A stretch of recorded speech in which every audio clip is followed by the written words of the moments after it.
වාදපිටිය සමග සම්බන්ධ වන්නේ අපි අවසාන වටේ සිටින්නේ විජේදාස රාජපක්ෂ මහත්මයා අපි දැවතුමා කෙසේ නමුත් මේක පාර්ලිමේන්තු යෝජනාවක් ඉදිරියට ගෙන තිබෙනවා.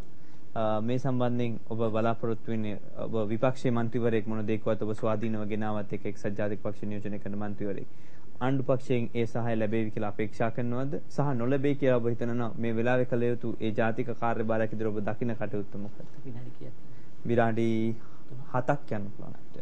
දැන් ඔව් මම ඒ ප්‍රශ්නෙට උත්තරේ දෙන ගමන්ම දැන් මේ මහත්මයා මතු කළා 1956 තමයි එහෙම බෞද්ධ නායකත්වයක් මේ රටේ පැහැදිලිව ගොඩ නැගුණේ කියලා. එදා සංඝවේද ගුරු ගොවිකම්කරු පංචමහා බලවේගයට භික්ෂුන් වහන්සේලා එකට එකතු කරගෙන භික්ෂුන් වහන්සේලා දේශපාලනයට සම්බන්ධ කරගෙන එහෙම බලවේගයක් ගොඩ නැගිලා බණ්ඩාරනායක මහත්තයා බලයට ආවා. දැන් ඒතර බණ්ඩාරනායක මහත්මයා සමගම ඒ ආණ්ඩුව කඩා වැටෙන්නේ මොන බලවේගයේ උඩද? දැන් එදා ඔය බණ්ඩාරනායක මහත්තයා අගමැති වෙච්ච කාලේ තමයි මේක මුල ඇවිල්ලා සයිප්‍රසේ වෙච්ච දෙයක් අපේ නායක හම්බුනේ. සයිප්‍රසේ හිටියා ආර්ච්බිෂොප් මකාරියෝ කියලා ආගමික ආර්ච්බිෂොප්තුමා ආගමික නායකයෙක්. ඔහු ඒ රටේ නිදහස් අරගලයත් එක්ක ඒ රටේ බලය ගත්තා. ඒක ජාත්‍යන්තර වශයෙන් විශාල පැතිරලා ගියා. ඔයම කවන්නේ අපි හොයාගෙන තියෙන ඉතිහාසය අනුව ලංකාවේ ඉඳලා තියෙනවා පියල් වීරසිංහ කියලා දෛවඥයෙක්. ඔහු පත්තරේට අනාවැකියක් කියලා තියෙනවා මේ රටේ ඊළඟට කවදා හරි අගමැතිවරයා වෙන්නේ කාන්තාවක්. එතකොට ඒ වකවානුවේ ලංකාවේ හිටපු ප්‍රබලම දේශපාලන කාන්තා චරිතය තමයි විමලා විජේවර්ධන මැතිණිය.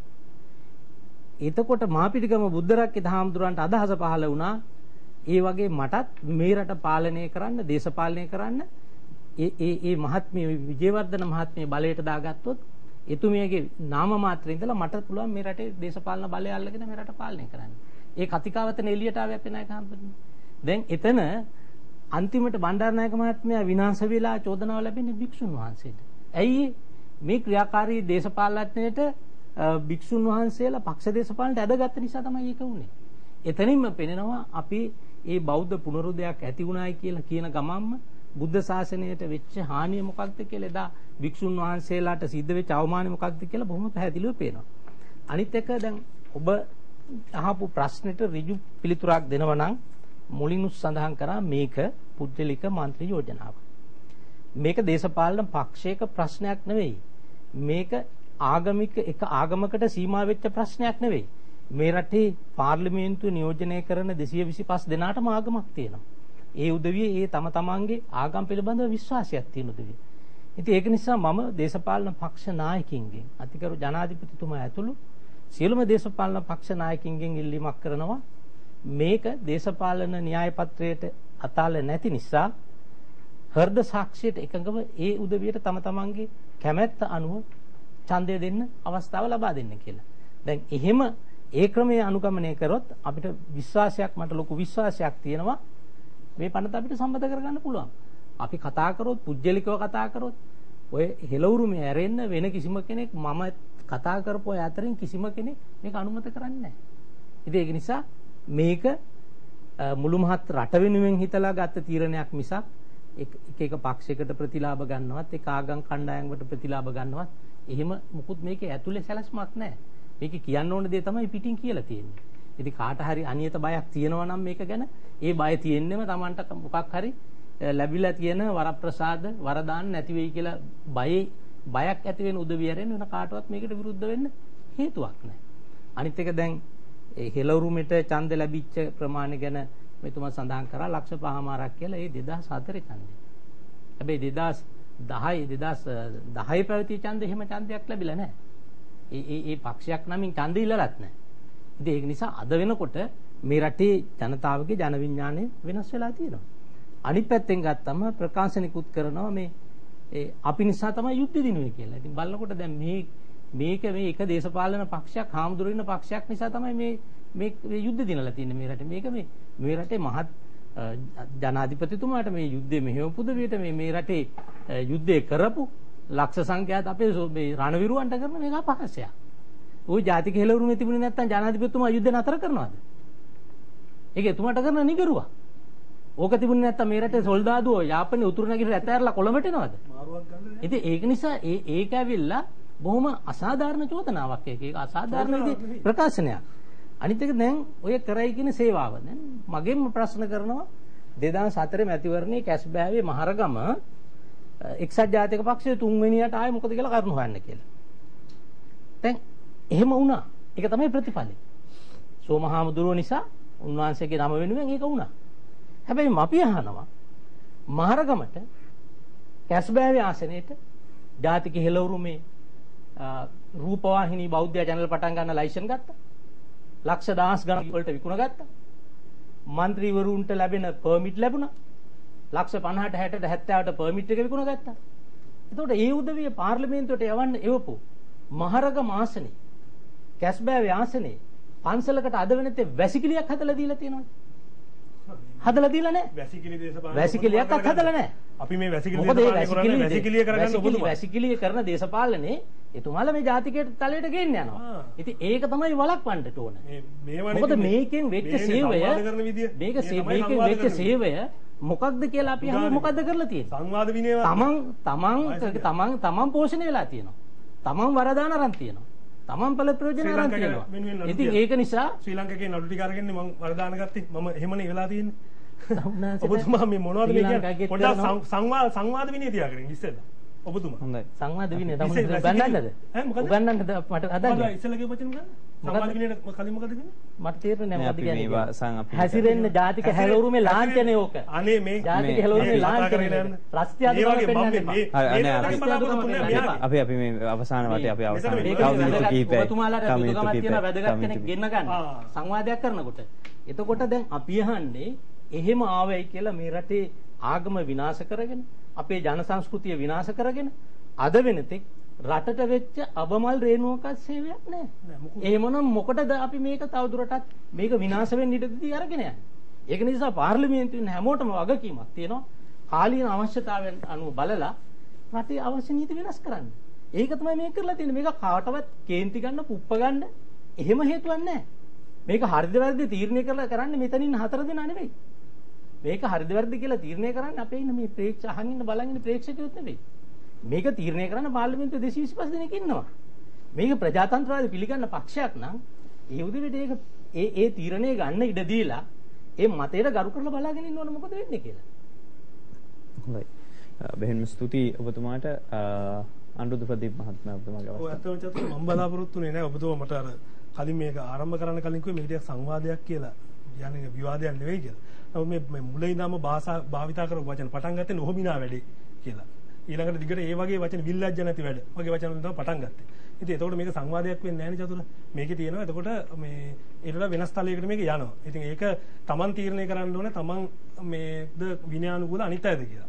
එතකොට මේ කවුරුත් මේ අපි මේ දේශපාලන පක්ෂයක් හැදුවේ චතුර අනුන්ගේ නඩු කියලා එකෙන් සල්ලි හම්බ කරගන්නවත් පක්ෂයක එහෙම පක්ෂ නෙමෙයි මේවා.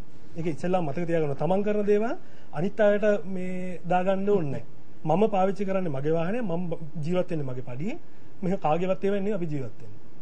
තේරුණාද? ඒ කියන්නේ අපි මගේ දේශ මමත් නීතිඥයෙක්. හැබැයි මගේ දේශපාලන පක්ෂ වෙනුවෙන් නඩු කියලා මම කවදාවත් හම්බ කරලා නැහැ. ඒක හොඳට ඒක එතනින් පටන් ගමුකෝ අපි. ඊළඟ කාරණා මම දෙන්න ඕනේ. ඒක චෝදනාවක් නිසා උත්තරයක් දෙන්න ඕනේ. උත්තර දෙන්න පුළුවන් එහෙනම්.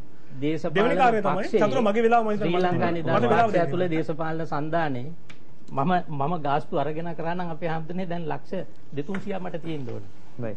ඒ සෑම නඩුවක්ම පක්ෂ වෙනුවෙන් නොමිල කරපු දෙවෙනි කාරණා තමයි අවුරුදු 15 මෙතුමාට ඒ කරන්න හයිය නැති වුණාට මට අවුරුදු 20ක් විතර එහා මට මේකට වෙලාව දෙන්න. හොඳයි ඔබතුමාට කාලය ඔබතුමා. දෙවෙනි එක තමයි මේ භික්ෂුන් දැන් අතර මේක උත්තර 500ක් විතර දෙනවා. පළවෙනි කාරණේ තමයි එක්සත් ජාතික පක්ෂය අද මේ භික්ෂු ශාසනය සංශෝධනය කරන්න ඉදිරිපත් වෙන්න ඕනේ. එක්සත් ජාතික පක්ෂය කවදාවත්. ඉස්සෙල්ලාම රනිල් වික්‍රමසිංහ මහත්තයාට ගිහින් පුද්ගලිකව කියන්නේ භික්ෂුන්ස විසිරවන්න කියලා. භික්ෂුන් වහන්සේලා හැමදාම ප්‍රෙස් කොන්ෆරන්ස් වලට ගෙනල්ලා ඔය පක්ෂයේ ඇති වෙලා තියෙන මේ ඊටාම නිර්ලජ්ජිත ගැටුමේ පාර්ශවකරුවෝ බවට භික්ෂුන් වහන්සේලා පත් කර ගැනීම නවත්තන්න කියන ඕනේ ඉස්සෙල්ලා චතුර. මේක හන්දාම් සියල්ලම කරනවා. භික්ෂුන් වහන්සේලාව දේශපාලනයට ඇදලා අරගෙන ඒගොල්ලන්ව පාවිච්චි කරලා සමාන ගල් ගහන වැඩ වලටත් ඒගොල්ලන්ව පාවිච්චි කරලා තමන්ගේ කාර්යාලවල දෙපැත්තටම පාවිච්චි කරලා ඒගොල්ලන් විරුද්ධව චෝදනාත් කරලා ඔක්කොම කරන ගමන් මේ දේවල් කතා කරනවා. ඊළඟට අන්‍යාගමිකරණ පනත අපි මොනවද කරන්නේ කියලා. අන්‍යාගමිකරණ පනත ගෙනාවු වෙලාවේ ඒක සභාපතිකම් බාර ගන්න බැරි වෙච්ච අය තමයි ඉල්ලද්දිත් බාර ගන්න බැරි වෙච්ච අය තමයි අද මේ භික්ෂුන් වහන්සේලාගේ ගරුත්වය ගැනයි බුද්ධ ආගම ගැනයි කතා කරන්නේ. ඒක තමයි මේක වැරදි චතුර මම තමයි ඒක පාර්ලිමේන්තුවේ සභාපති. ඒ පළවෙනි සැරේ කෝප් එක පළවෙනි සැරේනේ එක සැරේ ඇතුළේ ඔහොම කතා කරන්න ගියොත් මම තමයි ඒක සභාපති විදිහට ඒක කටයුතු අවසන් කරේ. දෙවෙනි එක තමයි මේක කොන්ත්‍රාත් එකක්ද නැද්ද කියන එක තීරණය කරගන්න වෙන ක්‍රමයක් තියෙනවා චතුර. ඒ තමයි තමන් මොකක් හරි තමන්ගේ විෂයයක තමන් අපි දන්න ප්‍රචලිත විෂයන් තියෙනවනේ. දැන් අපේ ඇමතිවරු ගත්තොත් එහෙම ඒගොල්ලන්ගේ ප්‍රචලිත විෂයන් තියෙනවා. එක්ක පරිසර වෙන්න පුළුවන් නැත්නම් බල ශක්තිය වෙන්න පුළුවන් නැත්නම් ලංකාවේ සිංහල බෞද්ධ අයිතීන් වෙන්න පුළුවන් මොකක් හරි විෂයක් තියෙනවා. මෙතුමා මම මේ අද වෙනකම් මෙතුමා ගැන විශාල ගෞරවයකින් හිටියේ. කෝප් එක ගැන එතුමාගේ විෂය බවට පත් වෙලා තිබුණේ ඒක. අපි ඒක ගැන ගෞරව කරා. අපි මම හිතන්නේ ඔබතුමාව ගෙන්නුවා එක සැරයක්. ජයවර්ධනපුරට. එතකොට මේ පිළිබඳ අපේ අදහසක් තියෙනවා. මමයි පුද්ගලිකව ගෙන්නුවේ. එතකොට කෝප් එක පිළිබඳ මේකේ දැන් කෝප් එකෙන් බෑ කාටවත් නිර්දේශ කරන්න. නියෝග කරන්න බෑ. නිර්දේශ කරන්න විතරයි පුළුවන් නියෝග කරන්න බෑ. ඒ පිළිබඳ ඔන්න නීතිමය ක්‍රියාමාර්ගයකට යනවා අපිට කියන්න පුළුවන් විජේදාස රාජපක්ෂ මහත්මයා මේ පිළිබඳ යම් අවබෝධයක් තියෙන කෙනෙක් මේ ගැන උනන්දුවෙක් කෙනෙක් ඒක ඊළඟ නීතිමය ක්‍රියාමාර්ග වලට යනවා කියලා. එහෙම නැතුව හදිස්සි කිසිසේත්ම මේ සංවාදේ හිටමු නැති කෙනෙක් පෞද්ගලික විටය වෙන්න පුළුවන්. දේශපාලන වශයෙන් හිටියේ මම එතුමාව ගෙන්නුවේ මේ ජයවර්ධනපුරට මේ එතුමා මේ දැන් මාත් එක්ක තරහ වෙලා අමනාප වෙලා හිටියත් මමයි ගෙන්නුවේ. ඒ වෙලාවේ ගෙන්නුවේ කෝප් එක පිළිබඳ අපිට තිබෙන ගෞරවය හින්දා. ඒතකොට මම එදත් හෙලවරුමේ. එදත් මේ ආණ්ඩුව තමයි හිටියේ නමුත් මම ගෙන්නුවා. එතකොට ඒ පිළිබඳ ඊළඟ නීතිමය ක්‍රියාමාර්ග වලට යනවා නම් එතුමා ගියා නම් ඒක වෙනම තත්ත්වයක්. නමුත් මේක මෙතන හදිස්සියක් තියෙනවා. මෙතන ප්‍රජාතන්ත්‍රවාදී මේ රටේ මිනිස්සුන්ට දේශපාලනයේ ඡන්ද වලින් තීරණය කරන්න දෙනවා වෙනුවට පාර්ලිමේන්තුවේ වෙන දෙයක් මේ කරන්න යන්නේ. මෙතන එක එක කණ්ඩායම් වල හිත දිනා ගැනීම මම පැහැදිලිව චෝදනා කරනවා. මේ කවදාද එළියට එයි. මේ බැටළුහන් පොරවගෙන ඉන්න දේවල් අපිත් රැවටුණා වෙන්න පුළුවන්. නමුත් මේවා කවදාද එළියට එන්න ඕනේ. මේ දේශපාලනය මේ කරන්නේ අර නරකයි කියන දේශපාලනයමයි මේ වෙන විදිහකින් කරන්නේ.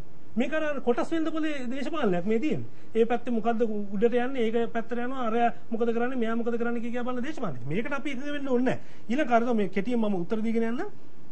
අද මම හිතන්නේ උලමාවරු මුස්ලිම් උලමාවරු නිවේදනයක් නිකුත් කරලා තියෙනවා මේක අවශ්‍ය නැති පනතක් කියලා. මම ඒක හොඳ නරකද කියන්නේ නැහැ. ඊළඟට 1090 මේ අපි විතරක් නෙමෙයි මේ ගැන කතා කරන්නේ.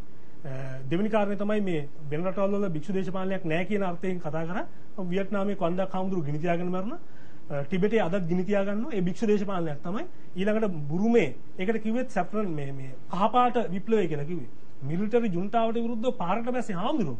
ඒතර දේශපාලනයක් තිබේ කවුන් සංසුකීගේ දේශපාලනය. ඒ කවුරුත් නැහැ කියන්නේ. ඒ දේශපාලනේ පාර්ලිමේන්තුවේ යනවාද කියන ප්‍රශ්න. පාර්ලිමේන්තුවේ ගියක අහනවනම් නේපාලේ ඉතාම විශාල භික්ෂුන් වහන්සේලා පිරිසක් පාර්ලිමේන්තුවේ ඉන්නවා. වාසනාවකට ඒගොල්ලන්ට සිංහල කතා කරන්න පුළුවන්. මොකද ලංකාවේ ඉගෙන ගත්තා ආමුදුරු මේ අපෙන් ඉගෙනගෙන ගිහලා නෙමෙයි පාර්ලිමේන්තුවේ ඒගොල්ලන් පාර්ලිමේන්තුව යනවා. මේක මේ ඒ රටේ ස්වභාවය අනුව ඒ මොහොතේ ස්වභාවය අනුව මිනිස්සු පාර්ලිමේන්තුව ආමුදුරු පාර්ලිමේන්තුව යනවා. පාර්ලිමේන්තුව වෙනවා. පාරිදේශ පාලනය කරනවා. ලංකාවේ කැරලි වලට සහයෝගය දීලා තියෙනවා. කැරලි වලට දීලා තියෙනවා. එහෙමයි දේශපාලනය සිද්ධ වෙන්නේ චතුර. ඉතින් ඒකට කාටවත් ගිහලා බලහත්කාරයෙන් නවත්තන්න බෑ තමන්ගේ පොත්වලික න්‍යාය පත්‍ර තිබුණාට. ඊළඟට මේ ගම බෙදුනේ ගමේ පන්සලේ හාමුදුරුවෝ ශ්‍රී ලංකා UNP බෙදුනේ අපි දේශපාලනයට එන්න කලින් අපි හාමුදුරුවෝ දේශපාලනය කරන්න කලින් මෙච්චර කල් ඇත්තම චතුර උනේ මෙච්චරයි භික්ෂුන් වහන්සේලාව දේශපාලනයට පාවිච්චි කරා. ඒ පාවිච්චි කිරීම වෙනුවට අපි මොකද කරේ? භික්ෂුන් වහන්සේලා මේ රටේ ජාතික අරමුණක් වෙනුවෙන් ගිහිල්ලා ආණ්ඩුව පාවිච්චි කරන තැන. ඒ කියන්නේ භික්ෂුන් වහන්සේලා විසින් ආණ්ඩුව පාවිච්චි කරන තැනකට ගෙනිච්චා. ලංකාවේ ප්‍රථම වරට සිංහල දේශපාලන පක්ෂයක් මේ රටේ අර බැලන්ස් එක මේ රටේ ශේෂය බවට පත් වුනේ මේ රටේ ආණ්ඩුව තීරණය කරන්නේ කවුද කියන එක බවට පත් වුනේ අපි ජාතික හෙළවරුමේ ඒ අනුව තමයි කතානායක ඡන්දය පිළිබඳ කොපමණ කතන්දර කතා කරත් කතානායක ඡන්දය පිළිබඳ තීරණය ගන්න පුළුවන් වුණේ. එතන විශාල වැඩපිළිවෙලක් තිබුණා ඩියුගුණසේකර මැතිතුමා ඒක අපේ පුද්ගලික තරහක් නෑ. නමුත් එතුමා ඒ කාරණේ සම්බන්ධයෙන් ගත්තොත් එහෙම මේ අපි ඒක පරාජය කරා. එතන තිබිච්ච පිටුපස තියෙන කුමන්ත්‍රණය. එහෙම තමයි එක්සත් ජාතික පක්ෂයේ විජයමුල කුමාරාර මැතිතුමා වෙතෙන්ද ගෙනාවේ. ඊට පස්සේ විජයමුල කුමාරාර මැතිතුමා මේ පැත්ත මාරු කරපු එකට අපි වා කියන්න ඕනේ නෑ. එතන දේශපාලන තීරණයක් ගත්තා. ඒ වගේ තමයි දිගට 1956 ගැන කතා කරමු. මම එතුමා විජේදාස රාජපක්ෂ මැතිතුමා කියපේක නෙවෙයි මම කිව්වේ. මම කිව්වේ චතුර දේශපාලනයේ භික්ෂුන් වහන්සේලා හැසිරලා තියෙන ස්වභාවය. ඒක 1800 ගණන් වලදී හැසිරෙච්ච ස්වභාවය එකක්. 1956 දීත් ඒ දෙමයි කරේ මොකද්ද? Taman තරංකාරී විදියට ගිහිල්ලා Taman යම් දේශපාලන කාරණයක් කරා ඒ විදිහට. ඊළඟට යුද්ධය අවසාන වශයෙන් කියන්නේ යුද්ධය ජයග්‍රහණය පිළිබඳ. අපි චතුර කියලා නෑ අපි යුද්ධ කරා කියලා හාමුදුරුවෝ කියලා යුද්ධ කරේ නෑ. ඒක මේ රටේ කවුරුත් දන්නවා. හැබැයි මේ රටේ කවුරුත් මෙතුමාගේ දේශපාලන පක්ෂයේ මේ දයාශ්‍රී ජයසේකර මැතිතුමා පාර්ලිමේන්තුවේදී කිව්වා. එතුමාලා අතර යම් ගැටුම් තියෙනවා වෙන්න පුළුවන්. නමුත් ඒක දේශපාලන පක්ෂයක්. පාර්ලිමේන්තුවේදී කිව්වා මේ ගෞරවයෙන් මේ මතයක් විදියට මේක තිරසාරව අල්ලගෙන මේ ගෞරව හිමි වෙනවා ජාතික දුර්මේට කියලා. මතයක් තමයි පස්සේ ක්‍රියාවක් බවට පත් වෙන්නේ. නිකන් එකපාරට ගිහිල්ලා යන එනකම යුද්ධ කරන්න බෑ. ඒක මතයක් තියෙනවා. මේ මතය වෙනුවෙන් අපි විවිධ අවලාද නගද්දි චන්ද්‍රිකා කුමාරතුංග මැතිණියගෙන් මෙතුමලගේ රනිල් වික්‍රමසිංහ මැතිතුමාගෙන් විවිධ අවලාද නගද්දි මේ මතය අපි අල්ලගෙන තදින් හිටියා. ඒක තමයි අපිට තියෙන ගෞරවය. අපි කියන්නේ නෑ යුද්ධ කරේ අපි කියලා. හැබැයි යුද්ධය සඳහා මේ රට ගෙනිච්ච දේශපාලන වෙනස ගෙනාවේ අපි. මේක මම තව එක කාරණයක් කියන්න ඕන මේ කතෝලික පාසල් විදුහල්පති වගේ දේවල් මම හිතන්නේ ඊට වඩා දීර්ඝ ඉතිහාසයක් තියෙනවා 1962 පාසල් රජයේ මේ පාසල් රජය පවරා ගැනීමේ ස්වභාවයත් එක්ක වෙච්ච දේ. මොකද කතෝලික පාසල් ටික ඔක්කොම පෞද්ගලිකයි.